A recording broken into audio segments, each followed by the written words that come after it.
It's a great pleasure for me to introduce to you today the next coach of the Philadelphia Eagles, Buddy Ryan. We think that we've brought to Philadelphia the best coach in the National Football League, and a coach who's going to give Philadelphia that winning consistency that it's lacked over the last number of years. I have to say, I think it's about time in my career that I branched off in this direction, and I thank Norman for the opportunity. We've been to 3 Super Bowls with 3 different ball clubs, and we plan to go with a 4th. The writing on the wall proclaims that the selection of Buddy Ryan typifies owner Norman Brayman's aggressive attitude toward building a winner and signals the dawn of a new and exciting era for the Philadelphia Eagles.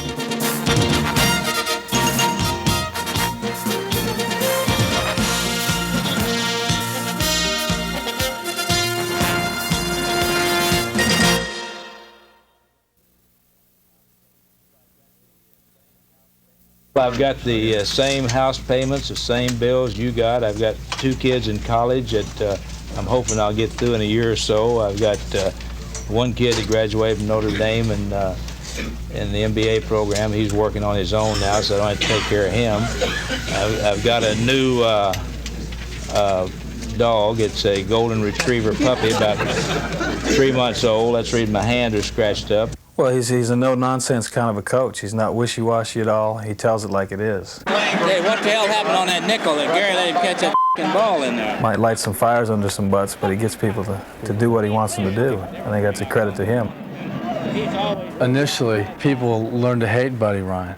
It transforms from a hate into a love situation. The rookies come in, they just shake their heads. They just cannot understand how somebody can treat them like that. And then they realize after they grow and they mature that this guy means well for you. It takes the young players time to get to know him. It took me time to get to know him, about 2 years almost. But just one of those things, you know that you've got a guy in your corner. The biggest compliment I could give to him was that he was always looking for ways to coach better. You can be on him. If he's back off, just don't be offside. Be inside of him and hit him. Yeah, I'm going to scream at the All-Pros. I'm going to scream at the rookies. I'll just call them numbers for a while until they prove something. Hey, 55. Who you think's got this?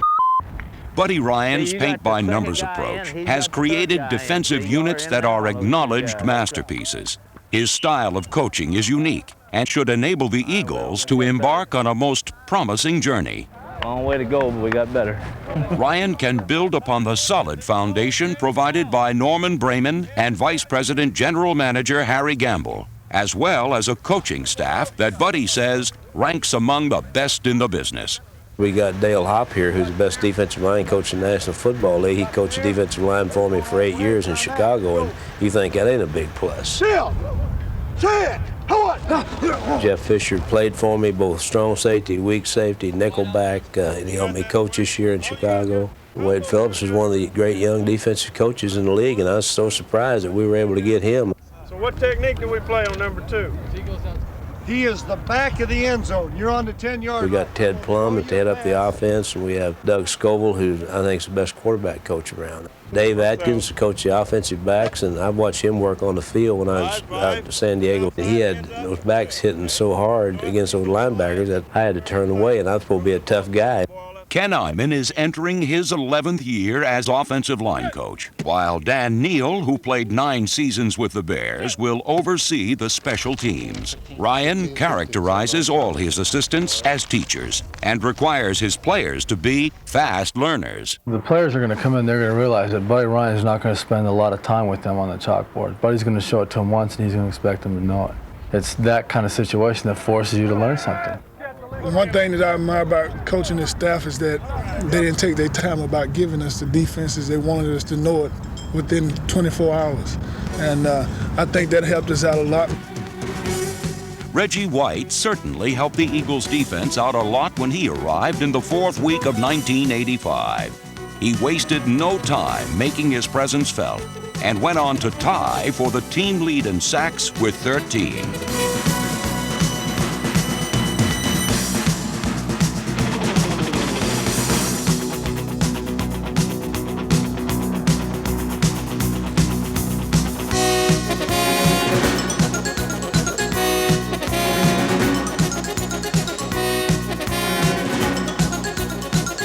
This Tennessee tough guy is also a licensed minister, and his spirited play proved to be positively inspirational. As far as making the big plays when we needed them, they weren't really happening as often as they are now that Reggie's in there. He's made a tremendous impact on our defense.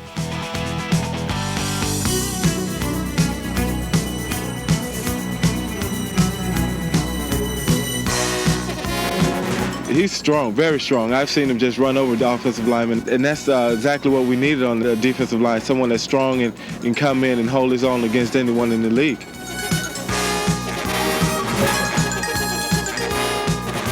Reggie White's going inside to tackle like Dan Hampton did for me. He's going to be able to go sideline to sideline and make plays, because it's a shame to use a guy like him at end when he can only help you on one side. And I put him in the middle where he can help me on both sides. And he's closer to the quarterback, and he'll probably be all-pro, I think, this coming year. If the minister of defense practices what Buddy Ryan preaches, he may turn out to be the greatest. We float like a butterfly, we sting like a bee. The Eagles are coming home, just you wait and see.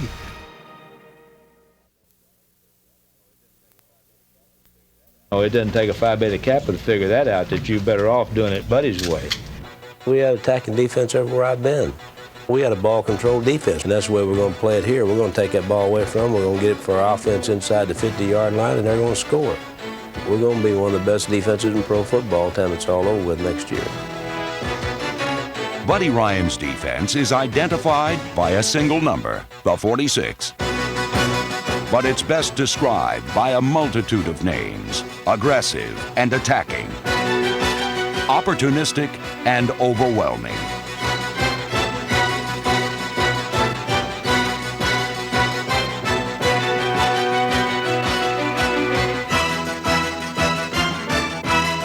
The Eagles' transition to a new-look defense begins on the line, with a conversion from a three-man to a four-man front. Number 71, Ken Clark, has been an unsung hero at nose guard, and with less double teaming at the defensive tackle spot, he'll have more freedom to wreak havoc upon opposing offenses.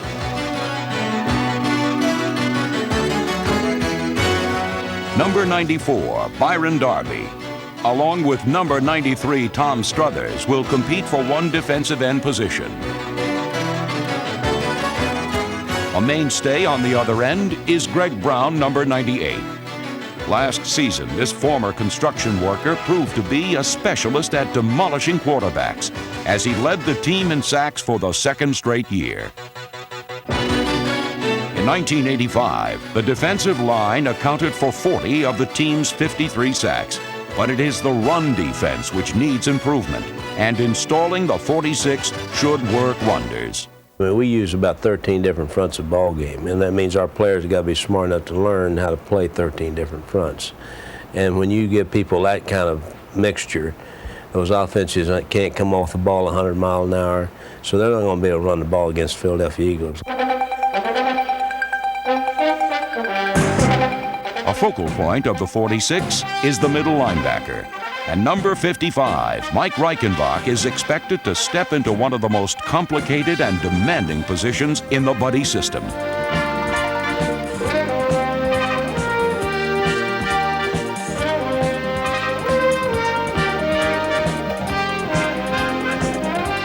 Dwayne Giles and number 50, Gary Cobb, possess the size and speed which Ryan requires in his linebackers, and they should challenge for the outside positions. The 46 places a premium on creating turnovers, and strong safety Ray Ellis, number 24, the team leader in fumble recoveries, could make substantial contributions.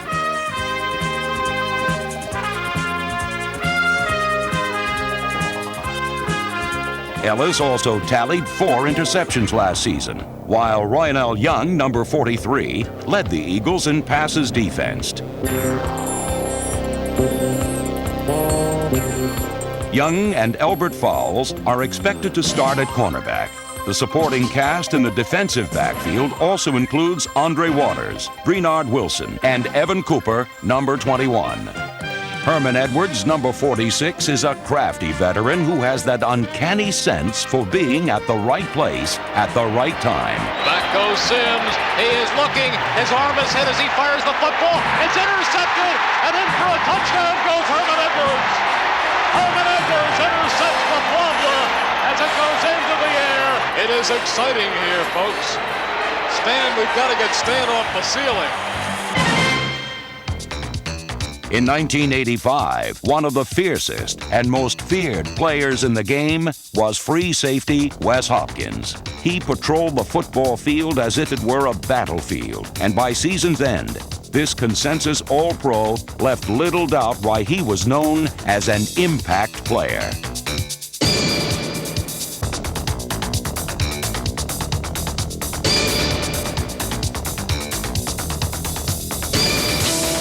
Hopkins led the team in tackles. 1 minute, he'd shut down the run. The next, he'd blitz up the gut. I've always played this way, and it seems like good things are happening. I'm getting the interceptions now and getting fumble recoveries when we need them in critical situations.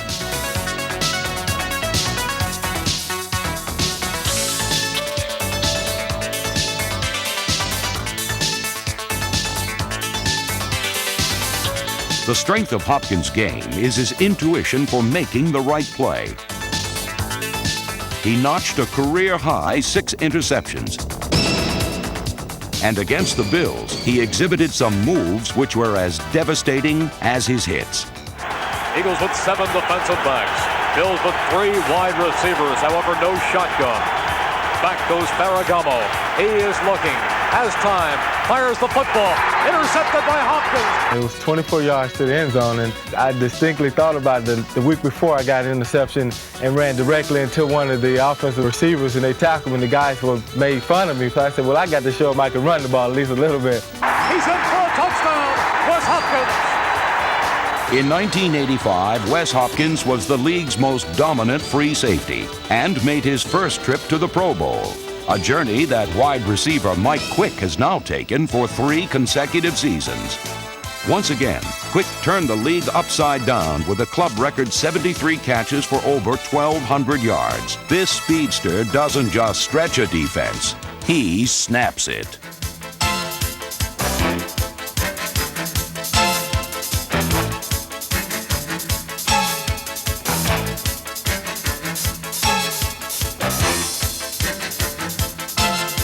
Quick scored an NFC-high 11 touchdowns and exhibited a flair for showmanship, which is part of his unique style.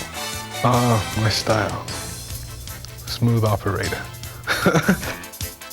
Quick made more long-distance connections than AT&T and was just as reliable.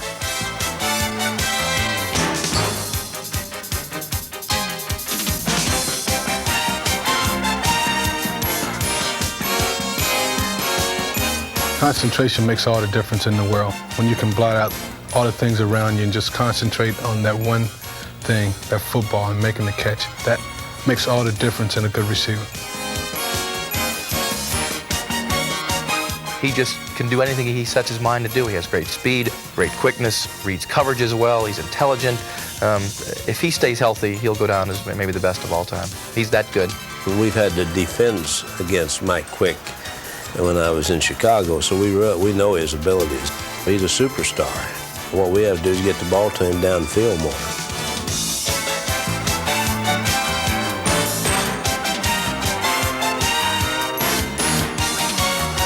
Any good receiver wants to be the man who the team go to in the clutch. Anytime that is a tight situation, you're going to try to get the ball to him. That's the type of receiver I like being. The Eagles have the worst possible field position inside the 1-yard line. Jaworski retreats. He's looking. He fires the football. Complete to Quick. He's going to go. 25-40, 45-40, midfield, 45-40, 35-40. Mike Quick, touchdown. The Eagles win. Jaworski to Quick, 99 yards. The longest pass play in Eagles history. Mike Quick, and electrifying talent who'll energize the Buddy system.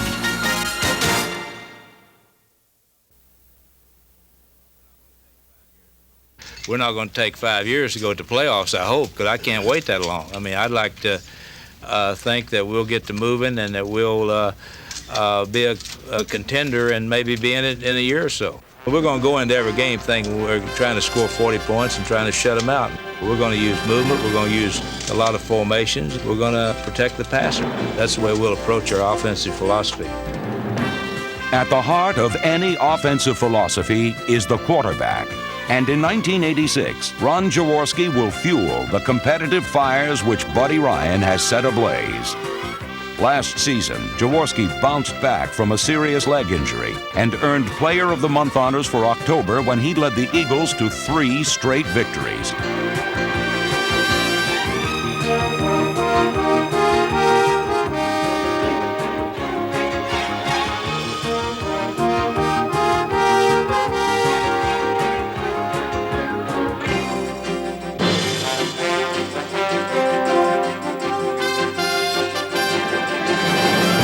Jaworski continued to amass club passing records and threw for over 3,400 yards, the second highest total of his career. Jaworski enters the new season as the incumbent, and Matt Cavanaugh, acquired in a draft day trade, will have his hands full trying to wrest away the starting job. As a San Francisco 49er, Cavanaugh had great success against the Eagles. Now, he will try to be successful with them as well. Randall Cunningham is being groomed as the quarterback of the future. As a rookie, number 12 displayed a powerful right arm. Yet it was his quick feet which turned this broken play into a victory over the Redskins.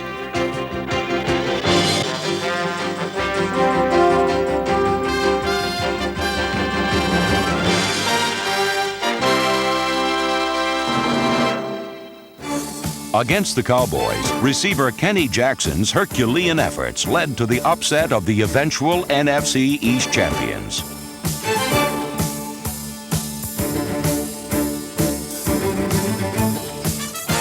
Cowboys fake the blitz. Jaworski fires under the blitz. The pass is deflected to Kenny Jackson, who's going to race it in for a touchdown.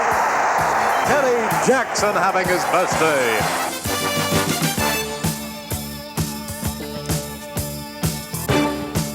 Greg Garrity and Ron Johnson, number 85, are clutch receivers, while Dave Little and John Spagnola both typify the physical style that Buddy Ryan demands from his tight ends.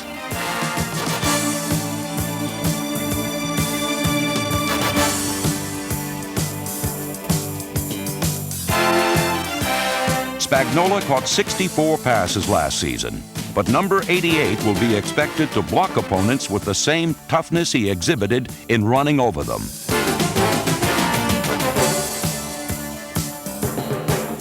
The success of the offensive attack is in the hands of the men up front, players like tackles Ken Reeves and Leonard Mitchell, whom Ryan assesses as potential Pro Bowlers. With help from Ron Baker, Kevin Allen, Steve Kenny, and Jerry Feary, the line must continue to develop consistency in both sealing off defenders and busting open running lanes for number 41, Ernest Jackson and Company.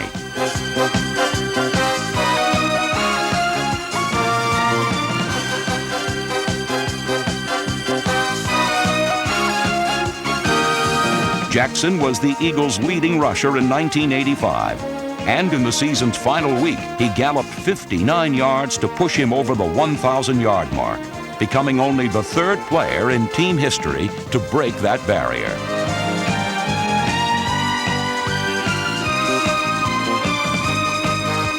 Michael Haddix was the second leading rusher and third leading receiver, while rookie Herman Hunter turned out to be the team's consummate all-purpose back.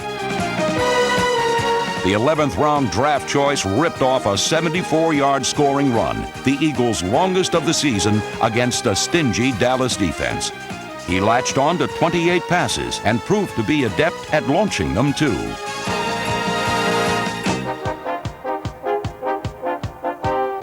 And Hunter was a standout on kickoffs as well, setting an Eagles record with 1,047 return yards.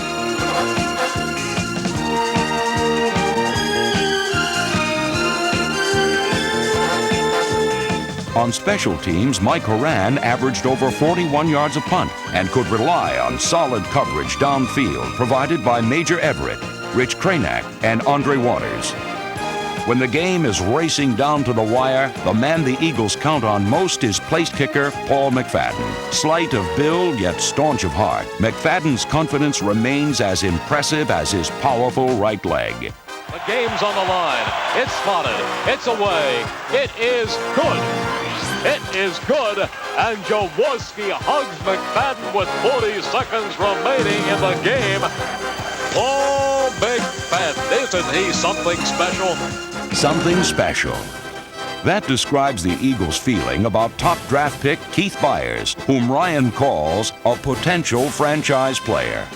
The selection of Byers, who is recovering from a foot injury, is a bold stroke by Ryan and reaffirms that the Eagles' 17th head coach is definitely one of a kind. I don't think the people in Philadelphia realize the kind of coach that they're getting, because Buddy is a throwback to long ago. He's the kind of guy that is teaching more than just football. He's teaching about life. When's that? When you gonna have that baby now? Expected in May.